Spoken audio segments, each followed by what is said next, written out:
Welcome to the Encore Audio Archives YouTube channel. I'm Taper Dave, and this is my channel. I've uploaded hundreds of talks here that I've recorded at meetings in West LA, and I've also recorded conventions starting in 2013. I've got a bunch of those up. And Walt and Mary Murray, the original owners of Encore Audio Archives, started the company in the 80s, and Walt recorded Joe and Charlie's and a bunch of stuff down in Vista, California. My sobriety date is June 20th of 1994. I hope you find something you like, so please like and subscribe to my channel and comment down below. If you want to hear something that I don't have or that you don't see, I'll see that I get it. Anyways, take care and have a great day if you want to. Good morning. My name's Marie Stenner, and I'm alcoholic. I'm a substitute. From what I understand, I must be the portion that God wanted represented here of women suffer too. Evidently, y'all guys had 4 men scheduled to speak. One was an internationally known star and just couldn't seem to make it, so I guess they settled for a woman.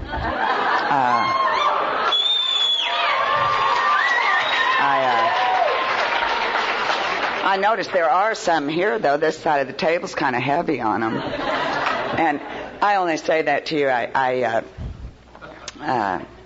Contrary to popular opinion in Alcoholics Anonymous, I'm very, very fortunate. I also think, every conference, I was in San Antonio, Texas last weekend, and the different places I travel around the country, every conference has its own flavor, and each experience is that moment in time that can't be repeated, where it just seems like the God of the universe, the same way he did with Carl Jung and Dr. Silkworth and Bob and Bill, and brought these people from all over the world to a magical moment in time. That's the way I feel about conferences, is that people come from all over, people that didn't plan to come, and speakers that cancel, and speakers that show up, and this one that didn't, and all of those things to that magical moment in time for God's purpose. And it's always amazing to me. It's always amazing to me. Especially this weekend, I thought, there must be some really sick people in Oxnard. Because for a committee to have found 4 speakers that are all acquainted with paper shoes is amazing. Now, if you're new or you have a tendency to be a high bottom, for those of you who don't know, paper shoes, and actually Wayne informed me, God bless him, that they've gone kind of high tech in mental institutions. Originally, when I was there, and I always considered it a success when I was on the streets that I had hit a mental institution, because I usually did time. And so a mental institution was a step up from the penitentiary. It was a goal I aspired to. But one of the things about being in mental institutions is that your shoes can be used as a weapon.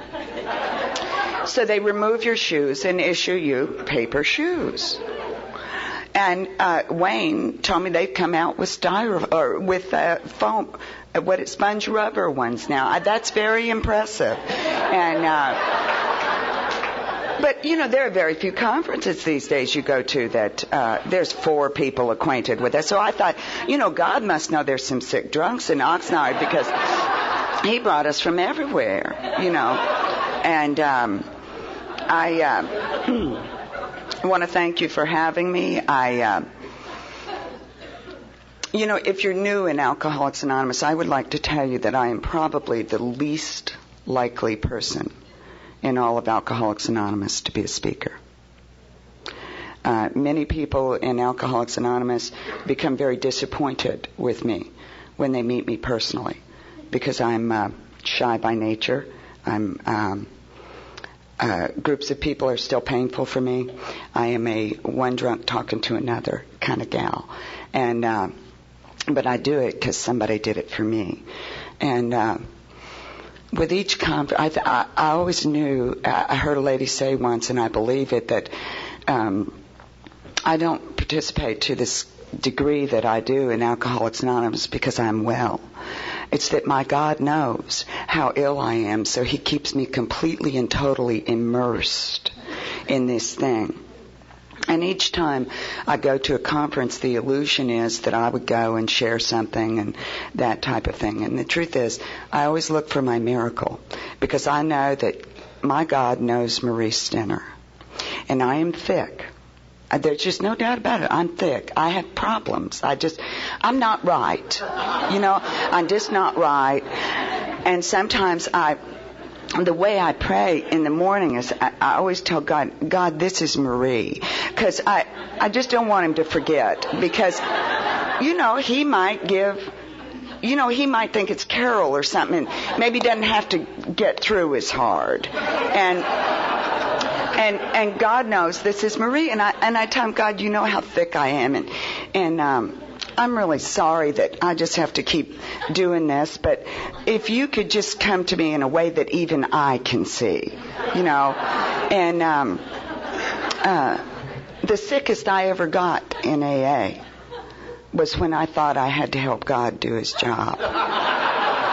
When I had been sober a few years and I thought I was a little bit cute, and and I wasn't carrying guns anymore, or and I wasn't telling people about their mama and things like that. And I just was kind of full of myself and thought that I needed to assist God in His attempts. And I got very sick. I really got very sick.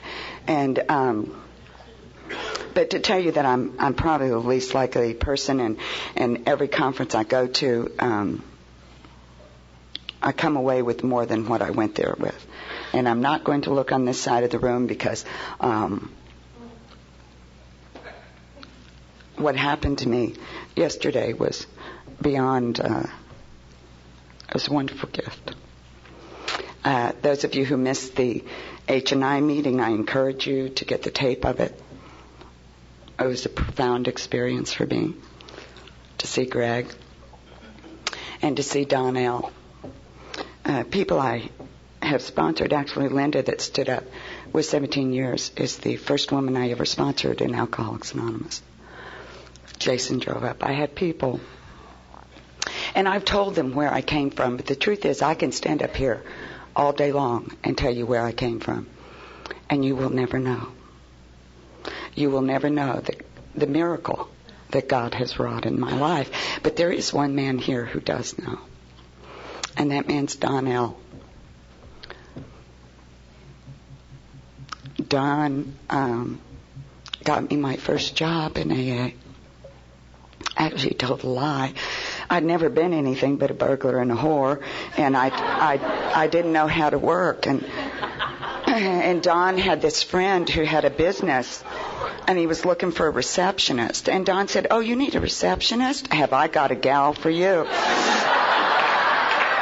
And he came and told me that I had this job, and I said, "Well, Don, I've never worked in an office, and I didn't have any clothes." And, Don just kind of acts like, how A's do that live in the miracle of Alcoholics Anonymous? They just don't listen to you.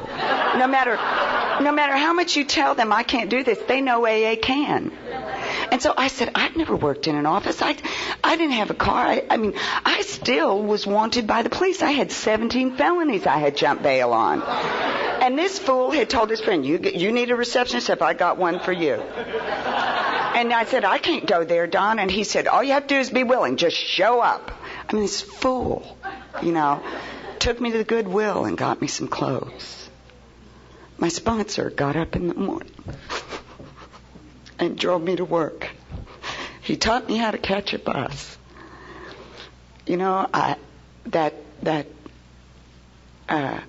That line in the text, Alcoholics Anonymous, that talks about that feeling of uselessness and self-pity will disappear. I am one of those people, if I don't serve any purpose in AA anymore, it's to show that low-bottom drunks can recover too. I wish nobody to go to the lengths that I did. But I didn't have a clue, kind of what Greg was talking about yesterday. I didn't have a clue about life. I could tell you how to sharpen a size 26.5-inch disposable diabetic needle on a match match striker cover so that you could repeatedly use it, or how to clean a needle with a light bulb filter, but I couldn't tell you how to catch a bus. I had never lived in this world, and Dawn taught me how to catch a bus. Dawn showed up at the Nest, and that's where I got sober, in the San Fernando Valley. That's where I was rendered sober, and you know, Don was always looking for somebody going on these H&I panels, and he came up to me and said, "You want to be of service?" And I was newly sober, and I was just very pathetic. And they didn't have as many guidelines for H&I back then, and I told him yes. And he told me about this panel, and he told me to meet him there Wednesday. Well, I was wanted by the police, and, well, I didn't tell anybody in AA because I was afraid they wouldn't help me, you know, that they would, like, tell me go away, you know, or think that I was using them or something. I just didn't, and I knew this was this guy is like a nice AA guy. He's not a criminal or anything, you know, he's just like you know, those nice AAs, like, he had a wife and, you know, and children, like, you know, a nice alcoholic guy. And I knew that I had to tell him, and I felt so bad. And so I prayed for the courage, and I went up to him before the meeting at the Nest, and I told him I had these legal difficulties. You don't understand. This took me all the courage in the world. And he said, "Oh, don't worry about a thing, kid. A lot of people come to AA with traffic warrants and DWIs, and you willing to take care of that?" I said, "Yes, sir." And he said, "I'm taking you with me anyway." And I just died because it wasn't traffic warrants. So I knew I had to go and tell him after the meeting what it was. And I was just dying. I was only a few months sober. So I went over and I told him, "Well, it's a little more than traffic warrants." And he said, "What is it?" Well, I think I just told a couple. I didn't go the whole day. I just couldn't. And he looked at me and he said, and he didn't miss a beat. He said, "You willing to take care of those when the time comes?" I told him, "Yes." He said, "Then I'm taking you anyway." And he took me into Tehachapi State Penitentiary under an assumed name.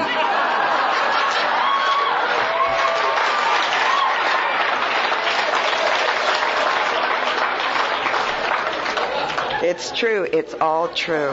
But you'll never know what this man did for me because he believed in the program of Alcoholics Anonymous. I also want to say this to you. The thing that I remember most about Donnell, I was only 23 years old when I got sober. And back then, that was very young. And I remember the woman that was to become my sponsor had said to me, "Marie, you're a pretty girl." And that's a shame. Because pretty girls don't have to develop character. Not even in Alcoholics Anonymous. She said, "Doors will be open to you. They will call on you. Things will happen." And she said, "Unfortunately, sobriety is a character-building proposition, and you're the one that's going to die." And she walked away. And I knew what she had told me was the truth. And what most impressed me about Donnell is that Donnell had a wife and children. And Donnell did not try to go to bed with me. Now, that may mean absolutely nothing to you. But I had made my living on my back. They told me if I got sober, I didn't have to live like that anymore. And the fact that a good person, the fact that somebody in AA was what they represented themselves to be. And I remember the first time he opened my car door. And I stood and cursed him. I told him, it's what I told him was, and I think I called him a punk and told him I didn't need anybody to open my car door. And he looked at me and he said, "You are a sober member of Alcoholics Anonymous, which means you are a lady. And I will treat you like one until you believe you are one."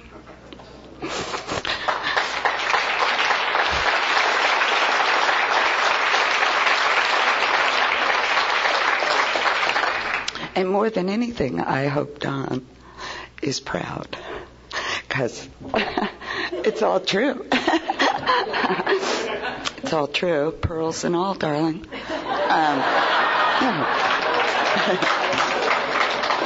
Now then, I'm here to tell you a little bit about what I used to be like and what happened, and I've already obviously told you I was kind of pathetic, right? And I was born in Georgia and raised in Oklahoma. I spent last weekend with 6 guys from Tulsa, too. I just love them. However, being born in the South and raised in Oklahoma didn't quite fit Marie Stinner's character. There were some values that I was taught when I was a child, and I'll just briefly tell you a couple of them because we're so blessed in Alcoholics Anonymous, if you're new, that we have a 4th step inventory. And the purpose of that inventory is to look back in our lives. It gives us an opportunity to look back in our lives and see when we have made decisions based on self. And what that means, according to our book, is that at some point in my life, I made a decision either when I was frightened, resentful, or full of remorse. I made a decision which later placed me in a position to be hurt. And our 4th step affords me an opportunity to go back and examine those decisions that Marie Stinner made when she was either frightened, full of remorse, or angry, that placed me in a position to be hurt for the next 20, 30 years. And I made decisions there in the South. Anyone who's from the South knows women are basically for breeding. And I was, at least in my family, I mean, I have 3 brothers, and I was sent to Cotillion, and I was sent a lot of places. I mean, by the time I was 5 years of age, I could eat a whole formal dinner with white gloves on with my fork never touching the plate. Now, it doesn't really equip you for life, but these were things to be aspired to. And I was taught things about sex, like if a man... People in California don't get this quite as quick, but people from Oklahoma and the South get it like that. Everything I did in life, it was so that I could grow up and get a man and be someone. I mean, that was basically what the goal was. And I was taught things about sex, like if a man could go to a library and check out a library book, he'd have no reason to buy it. It takes people in California a minute. But now, having been checked out at a very young age, I was absolutely sure that no one was ever going to buy me, which proved not to be true. I made a lot of money later on in the streets of Los Angeles. But there were some events, and I brought up the story Women Suffer Too in the book because it's very, very important to me. I understand it was a revelation to Dr. Bob and Bill, who refer to, and then Dr. Bob and the Good Old Timers, as uses the word, this is not my opinion, you can read the book, actually it makes it a little more interesting, little tidbit, that they refer to women as nymphomaniacs, in quotation marks, and they were concerned about their participation in AA, that surely they would ruin the moral fiber of the men here. You can read it for yourself. I did not make it up. So, the fact that women suffer too was an amazing thing in that day and age. If I could explain anything, everything I am, everything I ever hope to be, is a direct result of Alcoholics Anonymous and the people here. Everything. The way I dress, the way I carry myself, the way I talk, the way I think, the way I pray, the way I parent my son, the way I live in my community, everything is a direct result of Alcoholics Anonymous. I did not have a life before I came here. They gave me one here. I found my moral code in the 12 by 12 because I didn't have morals. I was many years sober before I developed enough character to get defects of character. I began to drink very young. And as we know, teenagers, the development of character often comes during preteens, teens, early 20s. I was drunk. My character was not developed. I developed my character in Alcoholics Anonymous. I remember going to my sponsor. I wanted to make an attempt because I so wanted to belong to AA, and I so wanted this. And I heard people talking about the 4th step, and The biggest mistake some of us can make is to listen to people in meetings, because they would tell me it's in the book, and then they would talk, and then I'd go read the book, but it said something different than what they were saying. So I wanted to do this 4-step thing, and I heard people tell, just pick up a pen, just do this, and so I wrote this thing, and which I realize now was kind of a written first step. I mean, I didn't know, and I took it to my sponsor, and she looked at this, and she said, "Baby, what is this?" And I said, "Cheryl, this is my 4th step." And she said, "Oh, honey, why don't you go back to the 3rd step?" And I said, "Well, Cheryl, when am I going to write a fearless and thorough moral inventory?" And she looked at me and she said, "When you get some morals, baby, and not until." And I was so relieved, because I thought I was supposed to have them. And I didn't get him till I came here, because my characterological development was interrupted. When I was at this conference last weekend in San Antonio, God bless this little boy's heart, I just loved him. He's 17 years old, 40 days sober. And they were just getting real irritated with that guy. And it's an automatic thought to tell this kid, because he didn't sit down in meetings, he just... And it was an automatic thought to say, would you act your age? But you know what? He was. I mean, he's 17 years old. He can't sit down. He's got more hormones in him. He can't sit down. He can't... I just love... But so anyway, moving right along, I was born in the South, and I made some decisions based on self. I made some decisions based on the person you see standing up here. I made some decisions based on remorse, fear, and resentment. In Women Suffer Too, this woman describes herself. She says that she was shy, and I am too. That's why people get disappointed. If you look at pictures of me with my brothers when I'm a little girl, I'm just standing right behind my brother. I watched little Rochelle out there this morning, standing behind her little brother. And that's the way I was. The pictures, if you just see me, I'm holding on to my brother. I'm just a little bit shy. And she describes herself as shy, and she says that she was idealistic. And that's the way I was. I was very idealistic. I was this little ignorant girl in Oklahoma, and they told me that mommies and daddies do this, and the police are good, and this is this. And I just bought it all. I was very idealistic. And she says she was shy, idealistic, and hypersensitive. And I didn't know what hypersensitive meant, and I don't mean to insult anybody, but I'm so grateful for the people in Alcoholics Anonymous that explain words to me. Hypersensitive, if you don't know that word, means overly sensitive. An abundance of feelings. And that's the way I had been ever since I was a small child. I had heard over starving children in China. Elvis Presley came out with a very sad maudlin love song when I was 13 years old called I Can't Help Falling in Love with You. And I used to lay up in the bed and just sob over that song. And I hadn't had a drink or a boyfriend yet. I just liked that. You know what I mean? I just liked that. She says she was shy, idealistic, and hypersensitive, and had a total inability to accept the harsh realities of life. And that's the way I was. I started growing up, and there were things going on in my home with alcoholism and my stepfather, different things in life, the harsh realities of life, and I had a complete and total inability to accept them. I could not stand what I was experiencing and seeing. Total inability to accept the harsh realities of life. She says she was shy, idealistic, and hypersensitive, had a total inability to accept the harsh realities of life. And she developed into a bitter, disillusioned cynic. I think Don can tell you that my worst defect of character when I was rendered sober 23 years ago was bitterness and cynicism.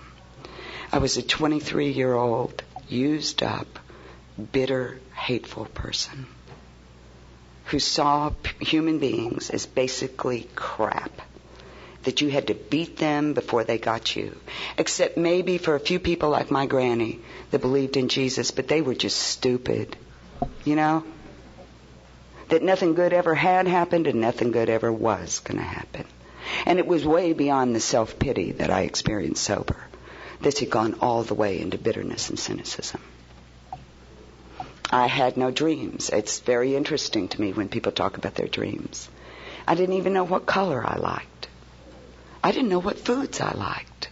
I didn't know anything about Marie Stinner because she had died a long time ago. I heard it said once in Alcoholics Anonymous that alcoholics can't commit suicide. You know why? Because they're dead already. And I knew what that meant. Because I had died somewhere. Long time ago. So she says she was shy, idealistic, and hypersensitive. Had a total inability to accept the harsh realities of life. Developed into a bitter, disillusioned cynic who desperately needed a prop to keep going. And that prop was alcohol. And that was me. I was very fortunate when we were 13. Our house burned down. We got the hell out of Oklahoma. And I believe to this day that only my God and me knew I could not have survived there. Because I was taught, I didn't have blonde hair, I didn't wear pink lipstick. Somehow I just couldn't find a man to sit next to and go, I just wasn't demure. It was the greatest thing that ever happened to me. We ended up in California, and I'm telling you, we were in Burbank, and they had whole cities of stuff out here that we didn't even talk about back home. We had people out here that not only had they been checked out and were not ashamed of it, but they were looking to do it again. It was, and my mind just exploded with alternatives. I am so grateful to be blessed with the allergy to alcohol. I have seen what's happened in Alcoholics Anonymous, and believe me, I love spiritual things. I've studied a lot. I'd love to take your time up here this morning and impress you with my philosophies and my experiences. In the moment that you're empty of self, you're automatically filled with God and the separation. I just love to go on and tell you what I've studied about Gandhi, and I'd love to I may end up telling you about St. Teresa because she impresses me so much. I'd love to tell you about all this stuff. But I've seen what happens to people in Alcoholics Anonymous after they're sober a while, that stop telling their stories. The only thing that we have going for us, the only thing that differentiates us from the normal population is the allergy of the body. You can be crazy as hell. You can be obsessive compulsive. You can be everything else. And you're not alcoholic unless you experience the allergy of the body. So I am so grateful that biologically I am different than my fellows. And alcohol scratched my itch. You know, alcohol just scratched my itch. I'm telling you, I loved bourbon. I don't like clear things. I guess it was just too much like 7-Up, but bourbon was like dirty, and it was brown, and it popped a punch. You know what I mean? I could slug back. My Aunt Jo taught me how to drink. God bless my Aunt Jo. She died when I was 2 years sober on the floor from alcoholism. God, I loved Aunt Jo because she would visit us from California in Oklahoma.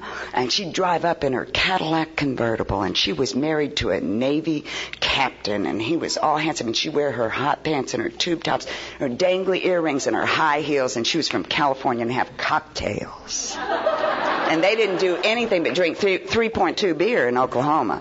And Aunt Jo was my hope. She was a dancer on the Bob Hope show. I just loved her. But Aunt Jo taught me how to drink, and she taught me how to take a shot. Well, we didn't take shots. I mean, it was a water glass. But it was sometimes I try to tell other people's story and talk about either cocktails or shot. I never had a shot or a cocktail. I mean, seriously. But we had this water glass, and you took a sip of the bourbon, took a sip of the tap water. I mean, we didn't have any ice or anything. And then a sip of the bourbon, and you swallowed. And I thought that was the way everybody drank. I didn't know any difference. And it went down just smooth. Bourbon just has a way of, it goes to the back of your mouth and kicks off those saliva glands. And then it keeps right on going. It just slides down. Hits your stomach. The warmth starts to go back up over your shoulders, down your spine. And I think the book just talks about it. That sense of ease and comfort. I can feel it today. I can just feel it going down my... It's not that I don't like bourbon. Bourbon doesn't like me. That's what I loved about Alcoholics Anonymous. What the big book said about that there were no axes to grind here, no lectures to be endured. That there was no intolerance of drinking as an institution. I could tell. And I like Oxnard because a lot of you still look like drunks. Sometimes when I travel, and that's not an insult at all, but a lot of times when I travel around the country, I step off these planes with these, these people have cleaned up so much that I like it when I go to Nevada and there's people with dental problems and scars and I just love that because I still have mine, I need to know that you're an alcoholic. I need to know that. So I see what happens to people that stop telling their stories. They say, well, everybody knows how to stay drunk, so let's just move right on. And I watch what happens to them over the years as speakers. They seem to get a little self-involved. As if Alcoholics Anonymous becomes a self-improvement program or a psychological program or a self. It's very important for me to remember the Don Locks of the world. They're very difficult when you travel and thousands of people are, oh God, I got your tape and I've got, it's very difficult, to remember that of and by myself, I'm a bedwetting drunk. Of and by myself, I put a gun at your head and don't care if you have children. Of and by myself, I'm an animal. So anyway, we got the hell out of Oklahoma. First time I ever drank, I was with a kid, not the first time I ever drank. I had a beer before or something like that, but the first time I ever drank with a will. And what I mean by that is the first time I ever drank knowing that I had a secret in my pocket. That it was going to be all right. That the magic had happened. I was with a group of kids at a lover's lane type deal, and they were all kissing and hugging, and I had given up on that stuff a long time ago. I knew nobody would ever have me. And I had gotten a hold of a bottle of sloe gin and a warm quart of Coors beer. Like you're all high-class drunks.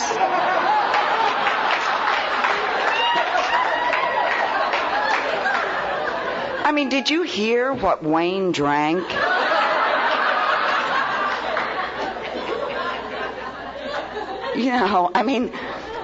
I thought that was impressive for a 14-year-old. It was a bottle and it was mine, And I told these kids that I was going to go over the edge of the cliff and watch the lights. And I took that bottle of sloe gin and that warm quart of Coors, went over the edge of that cliff and drank the bottle of sloe gin and chased it with that warm quart of Coors. And that's the way I drank and used other drugs for the next 9 years. Period. All by myself. I made 2 decisions based on self at that point in my life. That number 1, if I could just stay loaded till I died and never love anybody, everything would be all right. Because if you're alcoholic like I'm an alcoholic, you know that loving hurts too much. I spent 10 years of my life totally dedicated to being void of any human emotion. Those were my goals in life. Because I did not want to be hurt. My drinking career is very simple. It's very monotonous. It's kind of like Greg's. I was on the streets for a minute. I was locked up for 6 months. I was on the street for a minute. In fact, my alma mater, I've always heard people talk about AA, going to their high school reunions and all of that. And at last I get to come to Oxnard. I graduated in Ventura School for Girls, I know that my mother was probably frustrated. I am a Dr. Jekyll and Mr. Hyde. I went to 9th grade in Sacred Heart Boarding Academy in Veneta, Oklahoma. I went to 10th grade in California State Youth Authority. I went to 11th grade in Isabel Buckley Schools in Encino and graduated in California State Youth Authority. It really was. I was a very well-spoken inmate.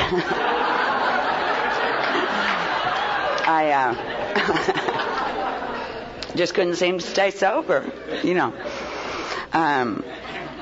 Anyway, I was in and out of institutions, and I never want to forget that the first time I went to an institution, I was absolutely appalled. I had never known anyone who had been arrested. Never even known anyone. Our book talks about, in the doctor's opinion, that there will come a time when we cannot differentiate the true from the false. And our alcoholic life becomes the only normal one. See, that first time I went to juvenile hall, I was absolutely terrified. I'd never even known anybody who had been arrested. I was the only kid in juvenile hall that said yes, ma'am, to the counselors. And I never want to forget in the end that I always kept a few miscellaneous warrants out so that I could go home. Because that was home to me. I had more friends on the inside than I did the outside. It had become normal for me to carry guns. It had become normal for me to see every living human being as the enemy, to the point that I no longer experienced it.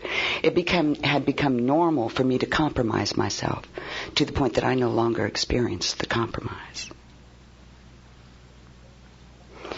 In fact, I had lived that way of life so long, by the time I was rendered sober in Alcoholics Anonymous, that I could not remember when I had lived any other way. Lying had become a way of life. I had forgotten that 7-year-old girl who told her first lie and waited for the thunderbolts to come from the heaven. I had forgotten that little girl that stole pennies from her grandmother to go buy candy and was terrified because stealing had become a way of life. I did what I had to do in order to get where I was going to go, period. I started seeking help shortly before my 18th birthday. It's been 28 years ago. There were very few places then, and there were very few me's. Now there's many me's in Alcoholics Anonymous. I go to a group in North Hollywood where I'm old. I am absolutely old. I'm 46 years old, and there's nobody within 25 years of my age. And I almost died the first time it happened when some young kid got up there and leaned his hand over and said, "Older women like Marie." Now, I had always been the youngest. Jerry and I were the youngest people in our group. I mean, this was very strange. It's wonderful, though. My sponsor, Alabama Carruthers, told me that every age has its compensation. She told me that when I was over 55, that I would be able to wear a wide-brimmed hat with tennis shoes in the middle of the afternoon and no one would notice. And I've loved being over 45 because people have begun to say, yes, ma'am. They've begun to open doors, and I let them. I just love it, you know. And anyway, I started seeking help, and I attended my first Alcoholics Anonymous meetings, and I wasn't to get it then. And that began a journey for me that lasted in and out of Alcoholics Anonymous, that lasted 5 years. And I'll tell you something, it's a terrible thing to be a loser amongst losers. And it was, you know, when I first started going in and out of AA, people would get up and walk clear across the room just to tell me how sick I was. And then they even quit doing that. It was like, oh, well, here she is again. Every group has one. You know, that one that just can't stay sober, and it drives the members crazy because they're required to be compassionate. It's a very interesting thing to me. I'm like I said, I'm 23 years sober, and I've done a lot of work with people with AIDS, and I worked in a lot of hospitals, and I truly believe that alcoholism is a disease, and I was watching the people, and I thought, if in fact alcoholism is a disease, much like cancer or any other disease, if I were a nurse on an oncology ward, and if you're new, that means cancer ward. I mean, I didn't know oncology, you know what I mean? If I were a nurse on an oncology ward and people came in there with a disease, would I just love the ones that responded to radiation and chemotherapy? Or would I love them all? And that's the way I feel about alcoholism. I want to tell you, if you're new or if you're a slipper, that I would rather be a slipper in Alcoholics Anonymous the rest of my life than dead drunk out there. You know, that one day of sobriety for the alcoholic of my variety is an absolute miracle. I went in and out, and I'm going to tell you very quickly where I ended up because I believe it's very important.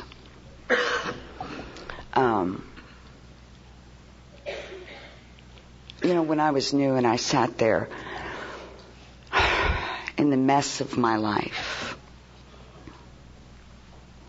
and people would talk about the AA bums.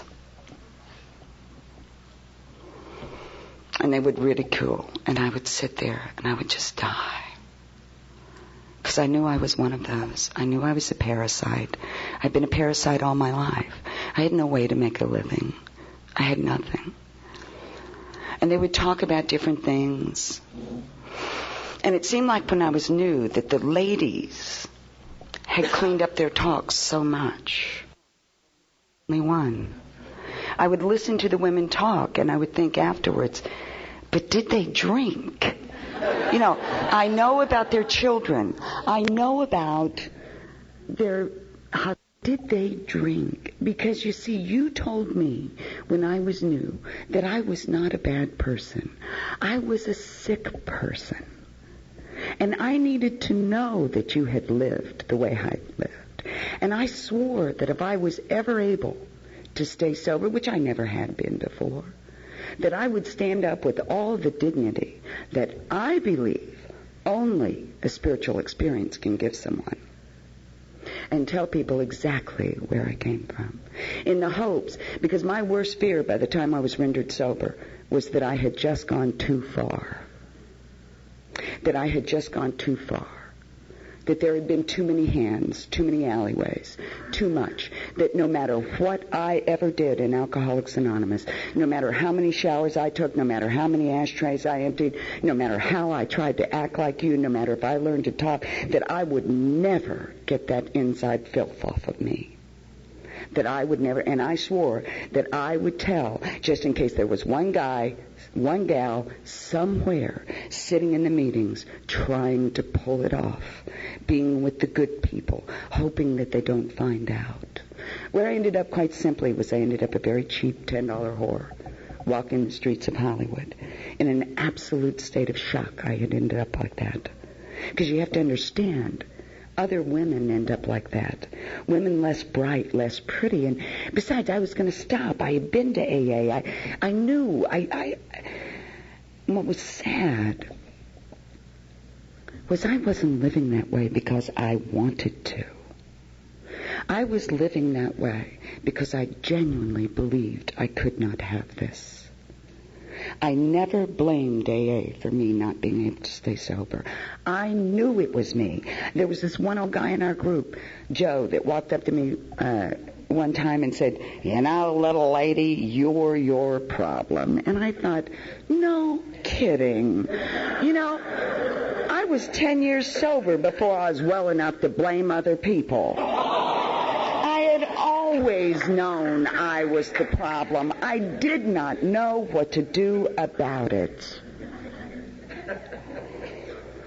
I am one of those very fortunate drunks that did it till the wheels rolled off. There's a line in the text, Alcoholics Anonymous, that talks about that the man will reach a point where he cannot envision life with or without alcohol, and refers to it as the jumping off place, and says he'll wish for the end. I absolutely could not drink anymore.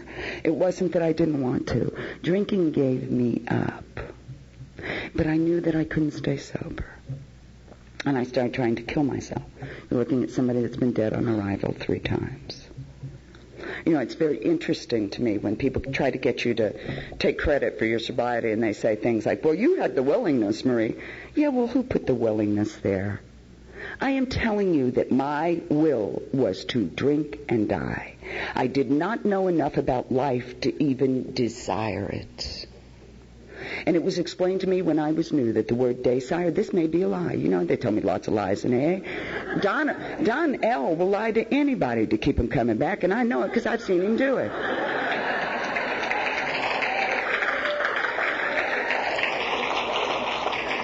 They told me that the word desire is a word that if you break it down in its original form, means desire of the Father.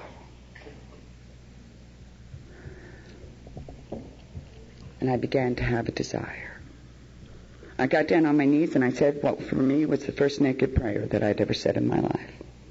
I didn't know a lot about God because I promised God when I was 13 that I absolutely could not keep. I didn't know that. I was a child.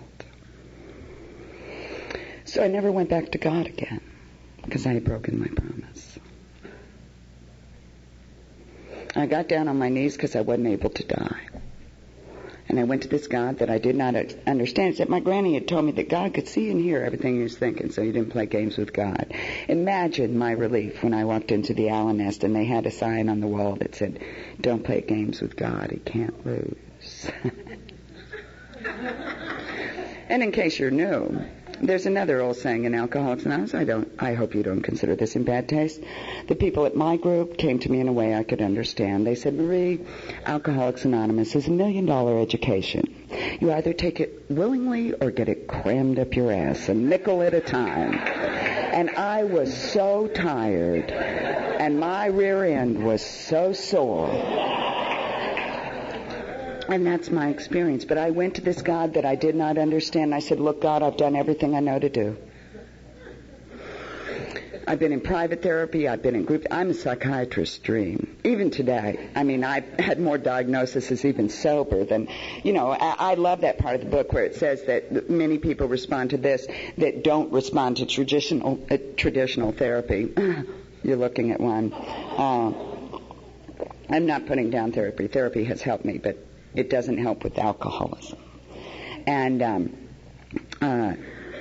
I went to this God. I said, "Look, I don't know what's wrong with me. I've been in private therapy. I've been in group therapy. I've been in Synanon. I went to AA. They sent me to NA. The people in NA said I needed the women in AA. I've done everything I know to do, and I cannot make it, and would you let me go soon?" Now, I had dying in mind. It's not particularly open for discussion because I lived it. I happen to believe that a part of Marie Stinner died at that point. Because it was a surrender. I'm one of those people that's very fortunate. I got to drink Marie Stinner up. By the time you got me, there was nothing left. I was fresh out of ideas. Literally, when I was new, you could have walked over and slapped me in the face, and I would not have moved. Because the war was over, and I had lost. It was through a strange series of events that I ended up in another Alcoholics Anonymous meeting, certainly not one I drove myself to, certainly not one I called for help to, certainly an Alcoholics Anonymous member, unsolicited by any human power, showed up at my grandmother's, where I was, and asked me to go to an AA meeting. And I was too tired to say no. I'm just too tired to say no. I knew it wouldn't work. And they took me to the Owl Nest in the San Fernando Valley because that's what they did with people like me back then. There was this place, nobody wanted us in their group, so they would say, "Go to the Owl Nest. That's where they have people like you over there." And they call it the sickest of the sick, and I'll be forever grateful those people were as sick as they were. Because they were just sick enough to believe that the power laid out in the 12 steps of this program could take that pathetic little 23-year-old girl and create a miracle in her life. You see, if they had been a little bit weller, they might have said, "You were a what? You did what? Oh, no, you go on over there." See, they were just sick enough. The way you got me 23 years ago, this side of my face was black from a beating, another one I don't remember. I was wearing a rib brace. Don said it yesterday. I no longer owned a pair of shoes because my friends had ripped me off when I was in the hospital. I had 17 felonies in the courts that I had jumped bail on. I no longer had a place to live. I had no toothbrush. I had nothing. I oftentimes wondered for years why I had to go that far. It's just the way it was. I had to burn me out. There I was at the Owl Nest, and they placed the text, Alcoholics Anonymous, in my hands. And I, to this day, don't know if it's just that they didn't want to be bothered with me or what. But they gave me the text, Alcoholics Anonymous, and they told me that if I could find myself within the confines of that book, that I, too, could recover. Jerry, who's here today, walked up to me, and my name used to be Murray, not because I was butch or anything, but I just ran with guys and that. She walked up to me and said, Murray, you can't stay sober. God, I was so relieved somebody knew. Because ever since I came to AA, they told me I could stay sober, and I couldn't. She looked at me and she said, you're going to have to find a God of your very own that'll keep you sober no matter what. Get down on your knees in the morning and ask God to keep you sober and thank Him at night. The most important thing about that conversation is that she turned around and walked away. She did not wait for an answer from me. She acted as if she had something I needed. I started to try that, and I can tell you, I also was gifted, and Jerry was there to watch it, and I don't talk about this frequently, with a spiritual experience, much like Bill Wilson's. And I never talked about that in AA till we don't realize when we're making jokes how we can offend someone. And I was in Honolulu, and I was speaking at the convention. I was the Sunday morning speaker, and I was 5 years sober. And the Saturday night banquet speaker was making fun of people that said they'd had spiritual experiences. He said he knew a guy once who God had come to see him, and he didn't want to go where that guy was in the nut ward, and just making fun. And I thought, oh my God, what if there's a newcomer here that has had the gift of one of those spiritual experiences where there is no separation? Oh my God, they're going to be ashamed. They're going to think maybe they were crazy and it didn't happen. And it was the next morning that I stood up and told about my experience. Now, I also want to tell those of you, I've tried in the last 23 years to get God to come back and see me. I've said, oh God, I've been very good, and that hasn't worked. And I've had other times that I just thought it was so painful, would He just come back and see me another time? And, you know, and it hasn't worked. Seems like God goes where He wants to go when He wants to go there. And I'll be forever grateful that it came at the time I did. Because, you know, if I had worked the steps, if I had been praying, if I had been doing anything, I would have thought for a moment that I had something to do with that. And I've oftentimes thought, why was I gifted with that? The reason is that only God and I knew to what degree I believed there was no recovery for me in Alcoholics Anonymous, that I had done all I could do, and it was not available. Anyway, I started getting down on my knees in the morning, asking God to keep me sober, thanking Him at night. And I remember those first attempts at prayer. It was very awkward. I mean, truthfully, seriously, how does an old whore pray? I mean, you know what I mean? I understand how nice people pray and everything, but it wasn't like God and I hung out a lot. And they passed me around. There weren't 12-step houses, so they passed me around to people's couches and stuff. And I remember getting on my knees those first attempts at prayers, and you know, and I would try and pray, and I would say, God.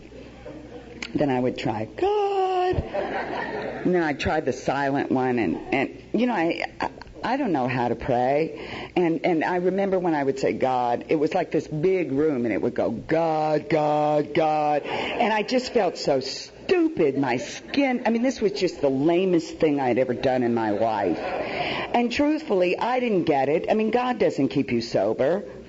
We don't take the first drink. That's the way we stay sober. You know, I had that puzzle for 16 years till I was in Philadelphia one day, and Charlie Haha, great AA member, I love those people with those names. Charlie Haha, taxi driver, great guy, huh, John, said, you know, God keeps me sober, AA keeps me asking. And I thought, that's right. God keeps me sober, but if I don't go to AA, I forget to ask Him. So I got down on my knees, and I was given a grace, the day sire of the Father. God quenches Himself. I was told when I was new in AA that when God speaks, God listens. They used to say things to me like, Marie, what you are speaks so loudly, we can't hear a word you're saying. And, you know, I was reading the big book this morning. In fact, that's why I was late. I couldn't seem to get out of it. And it talks about that indescribable thing. That indescribable something in the eyes of the mind. The uncanny understanding. And that's what these people had for me. They seemed to know about me more than I did. They didn't ask me questions. They seemed to know about me. I remember my sponsor saying to me, Marie, I care more about your life than I do your approval. I met a group of people that were willing to risk my wrath to save my life. That's a great love in Alcoholics Anonymous. They love me with a love of correction. And it was phenomenal, but they were never mean. I persisted in those attempts at prayer. I believe I was given a grace. And I don't know when it happened. I have no idea when it happened. But at some point, as I began to get on my knees in these rooms, the rooms were no longer empty. There wasn't an echo. It was warm in the room when I said my prayers. And I knew for the first time in my life there was something there listening to me. And I would wait till I got in bed at night and I would just cry a river that I was sober in AA. That maybe this time the miracle was going to happen.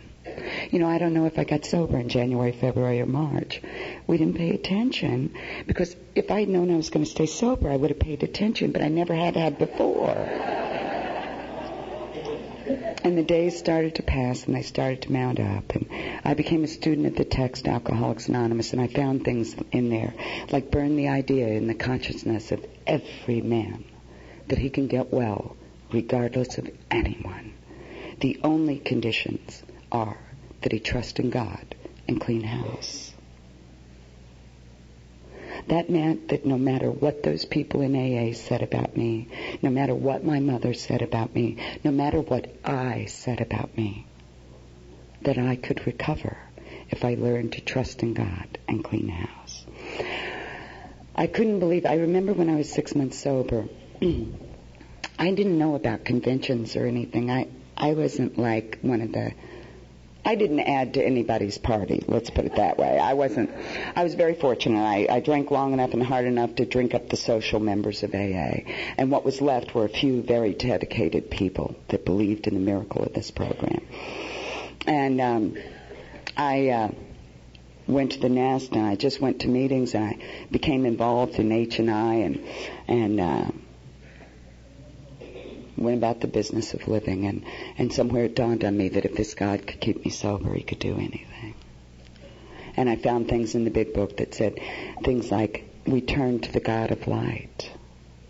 It talked about the power that lies outside of synthetic knowledge that pulls alcoholics back from the gates of death.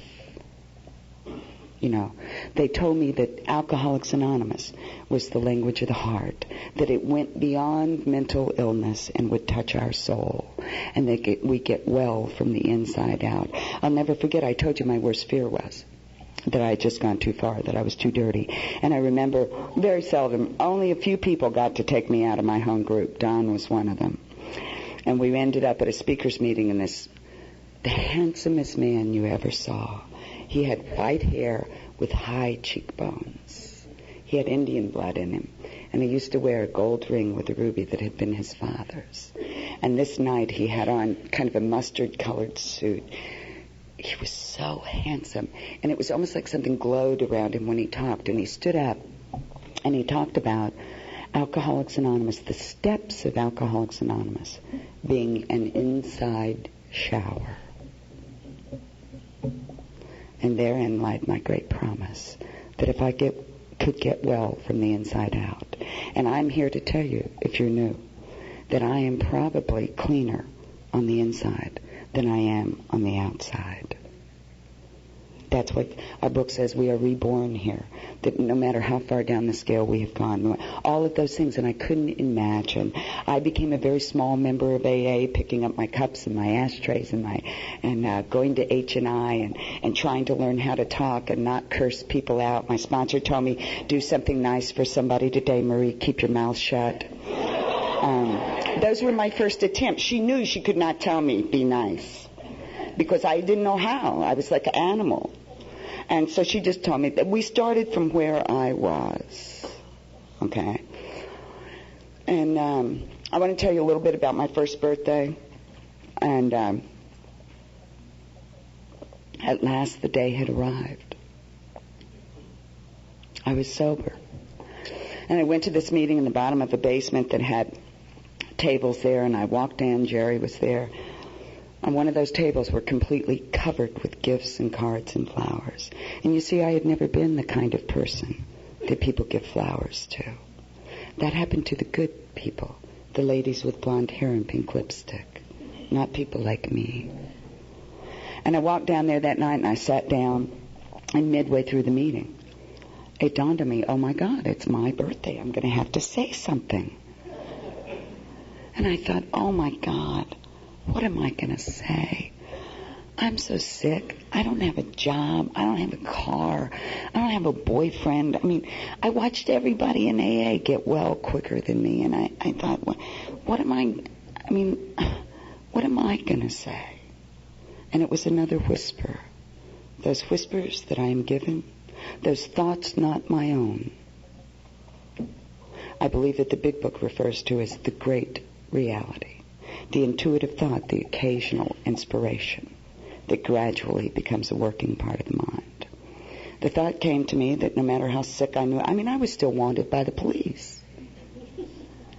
The thought came to me that no matter how sick I knew I was, that I had been gifted with 365 days, freedom from the bottle, and that no matter how sick I knew I was, there were new girls out there sitting on the edge of their chair, just like I had been all year, and that no matter how sick I knew I was, to them I was well, and they would give their right arm to have what I had.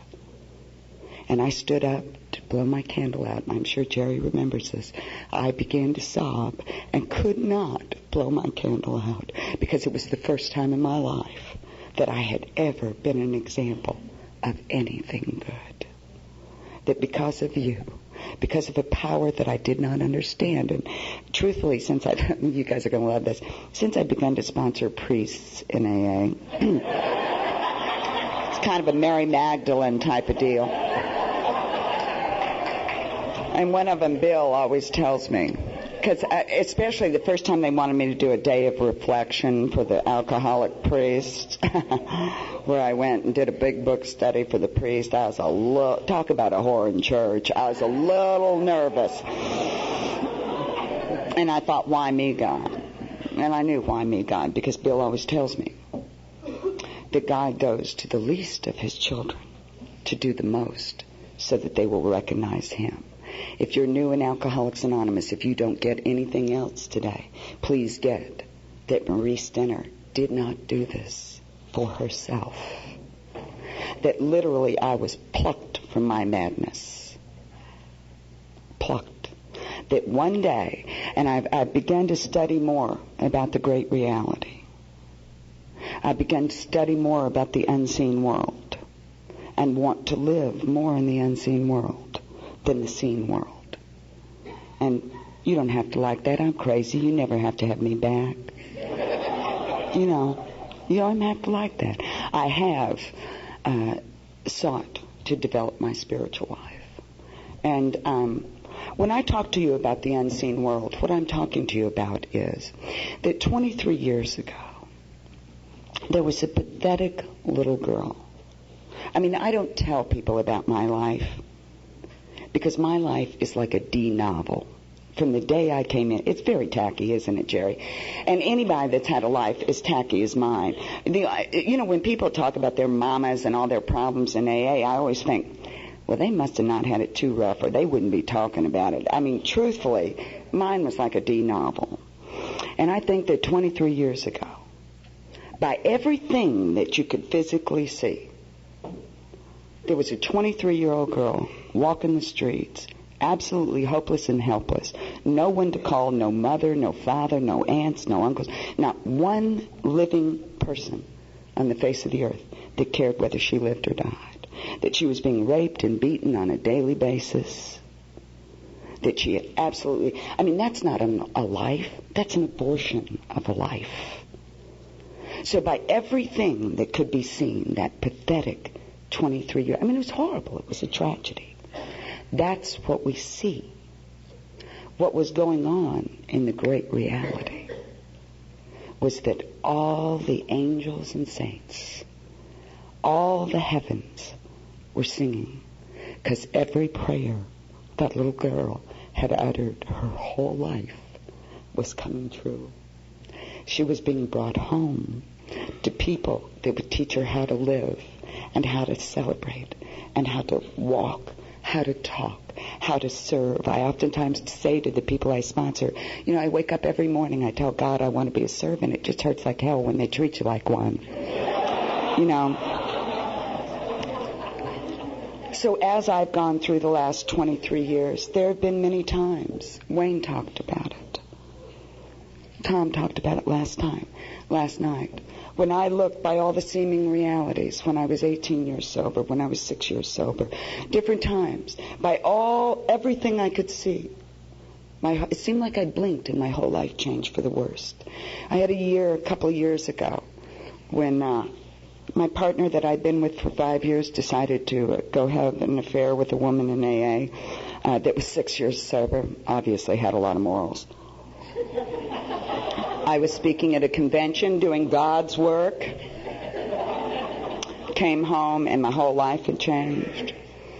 I lost my home. Had to move back cross country. I had to sell everything I'd worked for. I ended up sleeping on my brother's floor, 17, 18 years sober. I went from a size 4 to a size 22 in 1 year. Thank God for M&Ms. In 1 year period, I lost my home, everything I recognized as my life. I put on 100 pounds. My dearest baby brother, the only family member I have, besides my son, was diagnosed with HIV infection. I thought it was a raw deal. I had already lost enough of my friends. It was a raw deal. Lost my home. My baby brother, I got hit by a 2-ton truck, and I was in bed for 3 months. I had no money. My mother began to go in and out of mental institutions again. And most of all, my dear, dear sponsor, Alabama, called me and told me she was going to the hospital and that they were going to find more than they thought they were, and would I please come home and take care of her. And I was able to take care of my sponsor till she drew her last breath and love her maybe the way a mother or daughter would have loved someone. And then the best thing that happened all year was when I took my cake in front of 500 people, I had a stroke on the stage and they had to come and take me away.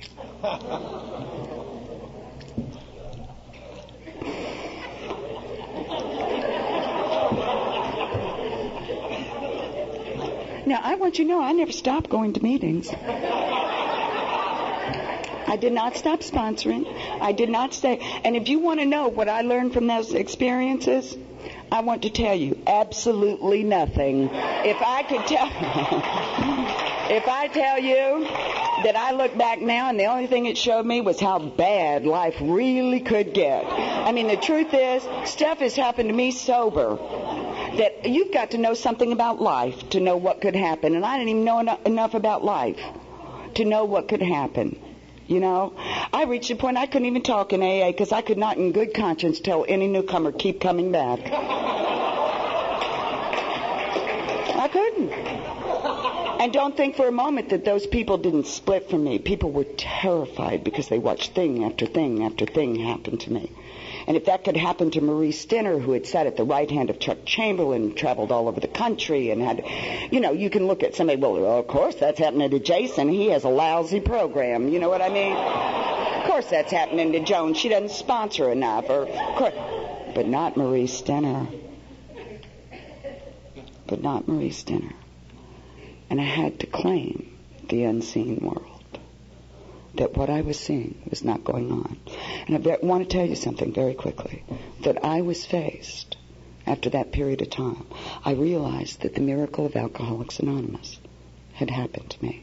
Remember that little 13-year-old girl that had made a decision that she would stay drunk till she died and never love anybody? And I looked up and I realized that all of the pain that I was experiencing had to do with other people. My love for Alabama, my love for my baby brother, my love for my partner, my love for my son, my love for... And I was faced with that decision again. I was faced with that decision again, that I would either love or begin my turning point out of Alcoholics Anonymous. And I had to start all over with no conditions on sobriety. And I want you to know that I want to love. Because you know what? Hating hurts too much. There is no reward for being loving in Alcoholics Anonymous. If you're looking for gold stars, some days you get them, and some days you don't. Charlie Ha Ha says, some days the bear gets you, some days you get the bear. You know, I've grown up here, and I look at the way God schedules conferences, and I just want to tell you, if you're new, they told me when I was new, come in here, get my cup. Oh, by the way, I want to tell you guys something. You want to hear something really funny? Do you know what I do for a living? I mean, when I was a year and a half sober, I turned myself in on those warrants and got a suspended 5 to life. So I obviously was... I do restorations for the Catholic Church. And I paint angels and saints. Just cracks me up. You know what I mean? But AA taught me to place principles before personalities, and you taught me when people say to me, I don't like AA, and I say, really? Which one of the steps don't you like? Because that's what the program is. And when they tell me they hate the Catholic Church, I say, really? Which sacrament don't you like? Because AA has taught me how to be of service wherever I go, to live this thing, to place principles before personalities. Anyway, when I was new, they told me to come in here and get my cup of coffee and take my chair and to never let anybody take it from me, most of all me. Even when I'm standing there in the midst of self-pity, sober, and grief that's beyond recognition, you know, that I'm to come here anyway, that I'm to come here and relive my miracle over and over and over and over. I very quickly will tell you, I love my son. My son's 19 years old. He was born when he was 4 years sober. When I was 4 years sober. And I absolutely did not know how to be a mother. Make no mistake. My son loves me. So does his girlfriend. And I kind of stare at them because they seem to be normal, and I've not seen one up close like that before. But I have a lot of people that I love in Alcoholics Anonymous. I really do. I really do. I love my son. I love his little girlfriend, Gloria. You know, I love people clear across the country. I love a lot of these people in the front row. I love people over here. But I'm going to tell you something. 23 years ago, when I died my death out there, walking the streets, nobody was with me. Not anybody in Alcoholics Anonymous, not my son, not any one of you, when I died my death. And if I ever pick up another drink, none of you go with me. None of you. I die alone again. That's why this is my program. This is my book. This is my meeting. It's nice all of you could come because I can't stay sober by myself. And I hope that that's what happens to you in Alcoholics Anonymous, that you grab a hold of the brass ring and you go for all it has to offer. All that it has to offer. I'm not near so concerned about the last 23 as I am the next 23. When I was 17 years sober, I had to quit being 17 years sober. I had to become sober today. Today's the day we don't drink. This moment. When I get up in the morning, and this is the end of it, this is the way I pray. Get up every morning, get on my knees, and I open my hands. As if I'm going to receive the gift. I say, God, this is Marie. Because again, I don't want him giving, God, this is Marie. And I am powerless over alcohol. Now, what that means to me is that somewhere, sometime, it's going to be the bottle in me. And no matter what I've learned in meetings, no matter what I've learned intellectually, no matter what I've done, someday, somewhere, sometime, it's going to be the bottle in me, and the bottle's going to win. Unless I get some power in between me and that thought of a drink. So I said, God, this is Marie, and I am powerless. I have no power over alcohol. And I don't know how to live. I really don't. So I'm asking you, Father, this day for spiritual brain surgery. There's something wrong with my brain. It doesn't work right. I think I know things I don't know, and I know things that aren't true. I just make them up. It just doesn't work right. So I ask God for spiritual brain surgery. And I envision a divorce in my thinking. A divorce, a split. Asking that it be divorced from self-pity, because the longer I'm sober, the more self-pity I have, because I expect more. Fear and selfishness. I say, God, I offer myself to Thee, to build with me and do with me as Thou wilt. Relieve me, and I change the word there. It normally says relieve me of the bondage of self. I ask to be relieved of the slavery of self. Somehow slave is more real to me. And I can tell you that I am a slave to Marie Stinner's fears, resentments, and remorse. I cannot free myself from them. I cannot wish them away any more than I could alcohol. God, I offer myself to Thee, to build with me and do with me as Thou wilt. Relieve me of the slavery of self, that I may better do Thy will. Take away all of my difficulties. The victory over them might bear witness, thus I would help of Thy way, Thy power. May I do Thy will always. And Father, would You turn my eyeballs outward to what You would have me be? Get up off the floor and go about the business of living. Not drink. Show up in San Antonio. Show up in Oxnard. Show up at my home group. And take what comes. And it's a wonderful world to live in when the unseen becomes more a part of the seen. Thank you for having me.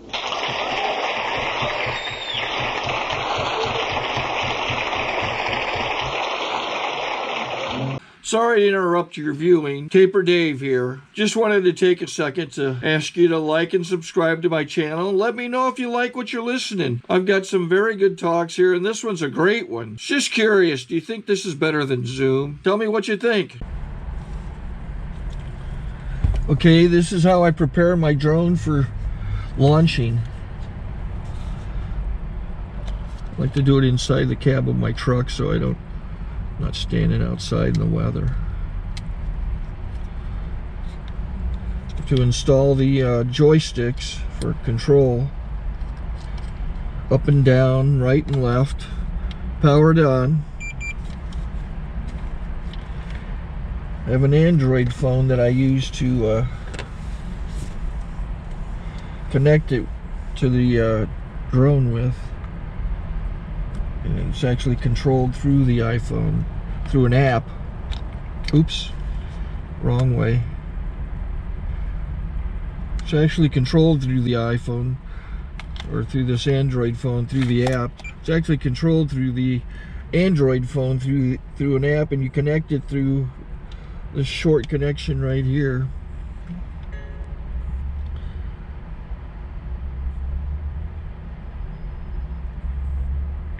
Remote control connected. Remote control's connected.